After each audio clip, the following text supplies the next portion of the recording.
Hey guys, long time no see. So I am just realizing this, or I have realized since rewatching all of my older videos, that this is the first time I'm ever wearing makeup in one of these videos. So actually no, I think I did like a partial get ready with me and I had makeup on, but I started out the video with no makeup. So let me go find a tripod because this is not working. This is how I usually make my videos, but I need a tripod, don't I?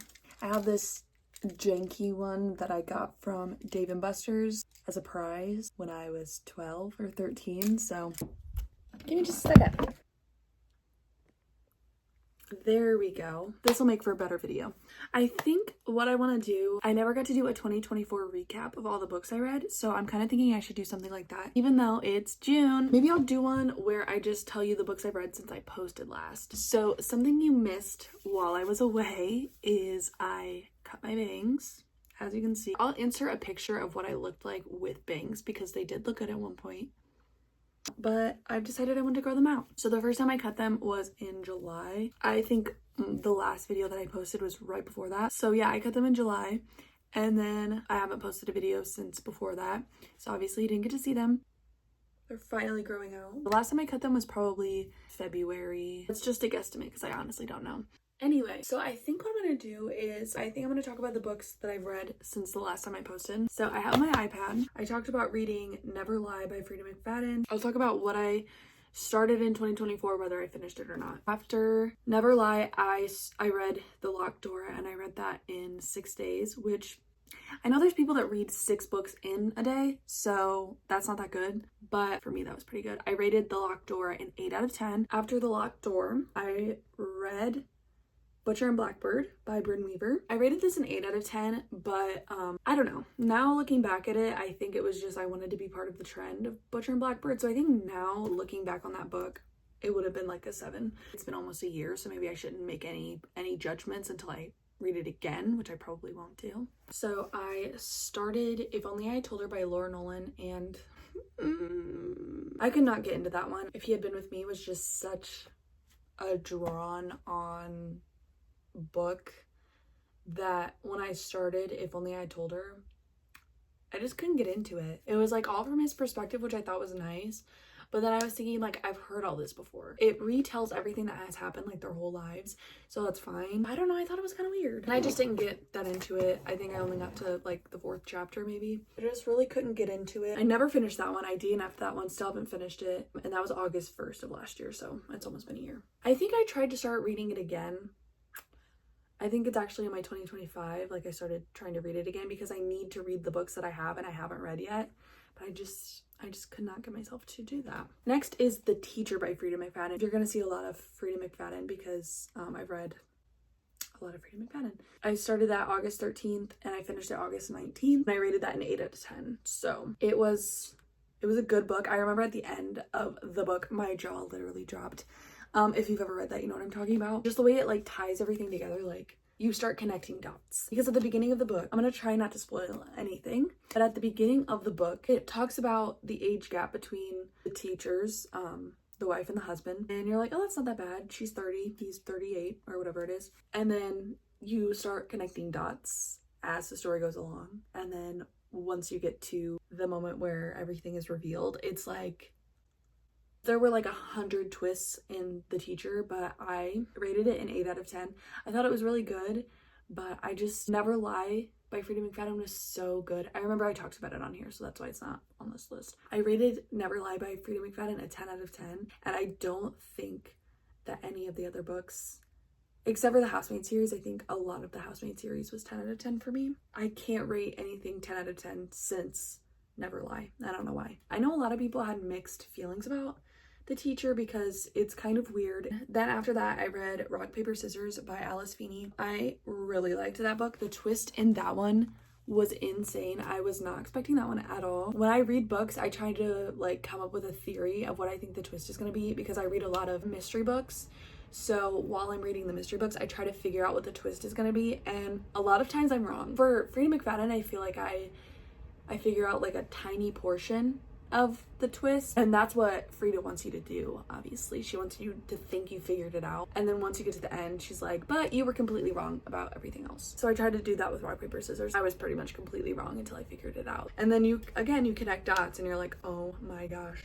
But that one was really good. I rated it 8 out of 10 again. Again, it couldn't top Never Lie by Freida Mcfadden. So any mystery book I read will be compared to Never Lie by Freida Mcfadden. So I think you've already picked up on this theme. But anyway, the next book I started was my first ever fantasy book because I'm not a fantasy reader. I don't know what it is. I wanted to start ACOTAR, and then I heard what it was about. I saw a couple videos of people reading it. Also, I saw a TikTok video of a guy like reading cringe scenes in a British accent, and it was a really bad scene, and I was like, I cannot read that. That is not my type of book. So this is the first fantasy book that I wanted to venture out and read because I've heard about it 1,000 times. It's Powerless by Lauren Roberts. I started it September 5th, and I actually do like what I've read of it so far. I just feel like it's just taking so long to get to the point. Like, it's a long book. It's 500 pages, over 500 pages or something like that, and it's just taking a long time to get to the point. But what I've read of it, I really like. It hasn't gotten to a bad part. I'm sure that's coming up, unfortunately. What I have read of it, I have really enjoyed. I like the lore. I just think I'm just not to that point yet where the climax of the book, and I just got a little disinterested. Every once in a while, I'll pick it back up and read a couple pages, and then I put it back down because it's just so long.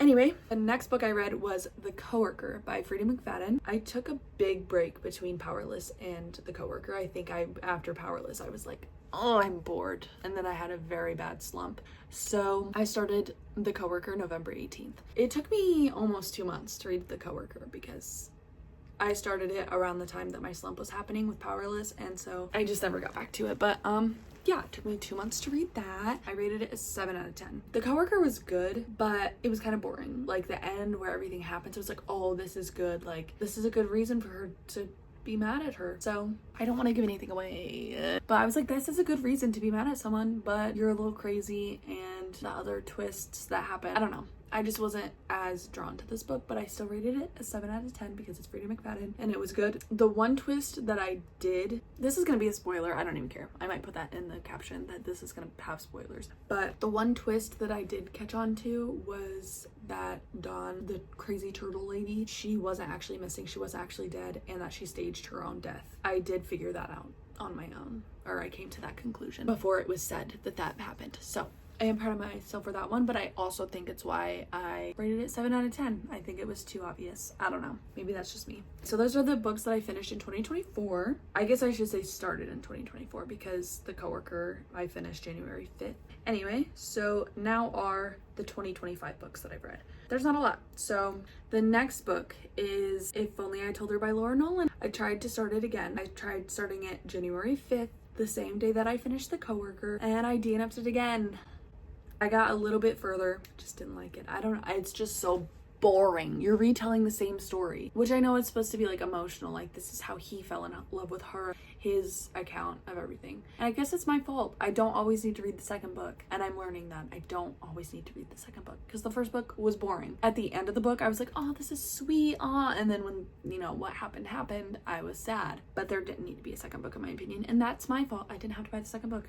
Again, next is One by One by Freida Mcfadden. I started this January 29th. I rated it a 6 out of 10. It was boring. I don't know. I felt like the twist wasn't that big, but I also think I ruined it for myself because I accidentally flipped to the back of the book and saw a name. It didn't give everything away, but it was like the bad guy's retelling. Because Freida Mcfadden usually puts her books into 2 parts. The first part is always like, we're finding out what bad things are happening, whatever.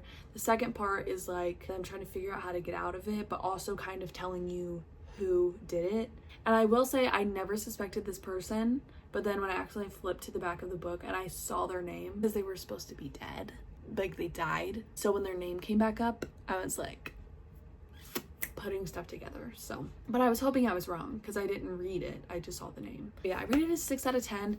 I think also it was just kind of, it was a short book, but it took forever to get to the point. And they never found where they were going, which was the point. There wasn't an actual place, I guess. It was just boring, is what I'm trying to get to. Why do I have to explain that over and over again? Then, This book took me 20 days to read because it was so long. This is the 500-page book that I was talking about at the beginning, and that is The Nightingale by Kristen Hanna. I asked for this book for Christmas because I have heard so many good things about this book. I was one of those kids in elementary and middle school who was just obsessed with learning about World War II and the Holocaust. I just need to know everything there is to know about this. I've always loved learning about World War II. I've read multiple books like Refugee, Prisoner B, whatever it's called, by Alan Gratz. Is his name. I just loved all those books and I love learning about it. I was just always fascinated with knowing everything there was to know. I've been to the Holocaust Museum. History was my subject until middle school because that's when I started to hate it. But anyway, so The Nightingale. It was a beautiful book. I rated it a 10 out of 10. The way it was written was so good. Like there were chapters where it told the story through each sister's view back then. And then there was a view of one of the sisters and her son. I don't want to spoil this one actually because it's such a good book. I want you to feel what I felt when I realized that there was a twist in this book, because it made it almost painfully obvious that it was one of the sisters and then it was the other sister. Would you realize it was the other sister? Oh my gosh, it was so beautifully written. And oh, the last chapter where it ties everything together and you know everything, and like you're revisiting other characters that were in the book. Oh my goodness, it was so sad. It was so sad. I literally was crying. There was a teardrop. It landed perfectly in my book and I closed it, and I hope it stained, but it probably didn't, but I hope it stained because that was like, I cried. Like, it was such a beautiful book. And I remember seeing people on YouTube being like, I read The Nightingale. They did like a vlog where they read The Nightingale, and they would show like updates of where they are in the book. Everyone was crying throughout the whole book. There were some people that I watched that were literally crying throughout the whole book. And so I thought I was going to be crying throughout the whole book. And I was like, why am I not crying? Why is it not as sad as I thought it was? It was very sad throughout the whole book. Like things happen, you know, that would happen in the war. So it was very sad. But I didn't cry until the last chapter. And that was kind of my moment where I was like, this book is beautiful. Like, the things that happened in the book were so sad, but it was so beautifully written that like I'm getting chills talking about it. Like I literally have goosebumps on my leg. That's how good this book was. 10 out of 10, would read again. I wish I could read it for the first time again, but it was beautiful. And I beg each and every one of you, if you read, please go read The Nightingale by Kristen Hanna. It was the most beautiful book I've ever read. Anyway, to make it not so sad, the next book I read was The Inmate by Freida Mcfadden. This book was good. I rated it 9 out of 10. I really liked it. You'll never suspect the twist. At least I never did. There were some things that I was kind of catching up on, but didn't until the end. So in this book, murders happen. It has two characters that we're unsure of who did it. And the whole book is trying to figure out which one did it, which one didn't do it. The main character has a kid with one of them. So she kind of is like, maybe he didn't do it. And this would be great because he could have a relationship with our son. And then it goes back and forth, like trying to figure out which one of them did it. I'm not going to spoil it, but anyway, it took you back and forth. So many emotions. Like, no, he did it. He definitely did it for sure. And then you're like, oh, but this guy did it. This guy definitely did it. Can't tell you. But I rated it 9 out of 10. I thought it was really good. The twist was really good. Next, I started Leather and Lark by Brynne Weaver, which is the second book to Butcher and Blackbird. I have bought the third book, Scythe and Sparrow, but I have yet to read that one, obviously, because I haven't finished Leather and Lark because I DNF'd it. I read the first chapter, maybe the second chapter, and I just want to like it so bad, but I think it's not the time to read it. Next, I read The Crash by Freida Mcfadden, her newest, not her newest book, her second newest book, because she also has The Tenant that I need to buy. So I read The Crash. That book was good. I rated it a 6 out of 10. I read it in 2 months. I thought it said March 18th to March 20th, but it says March 18th to May 20th. I read this book in 2 months. I wanted to start it and read it as soon as I started it, but I think I read a couple pages, then I got really busy with school, and then school was out, and I finally got time to read it, so I think that's what happened. I rated it a 6 out of 10 because it was a long book. I don't want to say it's her longest book, but it was a long book, and I love when her books are shorter because it doesn't take as long to get through it, and it doesn't take as long to figure out the twists. And for me, for The Crash, it was just like this lady was keeping her hostage, and it was just taking forever. Why are we still held hostage? And it was over the course of like 4 days, and it was so long. But then at the end it was kind of good because the lady that kidnapped her ended up being like, we don't need you anymore, like I can live without you, I don't need you, you were exactly what I needed to prove that I didn't need you. It was a good book and I really liked it, but it was a 6 out of 10 on quality. I feel like sometimes quality over quantity, and it was just way too many pages. It was just way too long. I feel like we could have gotten to the point way before that. Instead, it had to show like hours and hours of the day. I think it just took too long to get to the point. I think that's what I'm trying to say. The next book that I started, this is the last book I've started, still reading it right now, is The House of My Mother by Sherry Frankie. I have been so interested in reading The House of My Mother by Sherry Frankie. I watched the little series that was made about it. I'm 19 right now, almost 20, and I never used to watch 8 Passengers, but I would watch their videos every once in a while. I like learning about the family.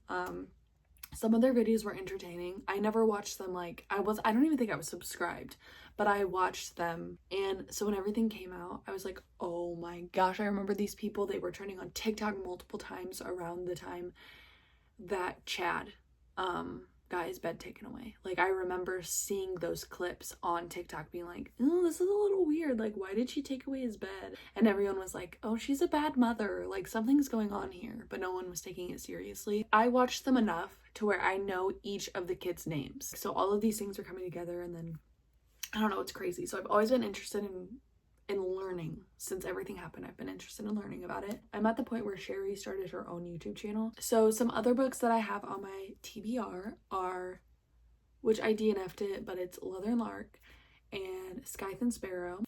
I also do want to read If Only I Had Told Her, as much as it pains me to say that because it's so boring. I do actually want to read it. Then I have, it's another Alice Feeney book. Let me go see what it's called. I think it's called Daisy Darker. I think that's what it says. That's up there on my bookshelf. Also have The Silent Patient, which was previously DNF'd by me.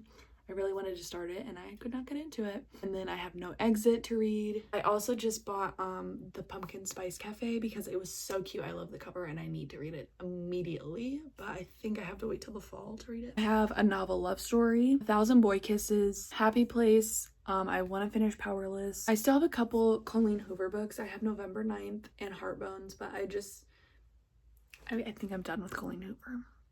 And then I have The Women by Kristen Hanna, because I read The Nightingale. Obviously my aunt bought it for me, but after I told her how much I loved The Nightingale, she bought me The Women. So I'm excited to read that one too, but it's another long one. I have 3 more Freida Mcfadden books down there to read. I still have to read Ward D, The Perfect Son, and The Boyfriend. Those are all the books that I've read in 2024 and 2025 so far. I should say started.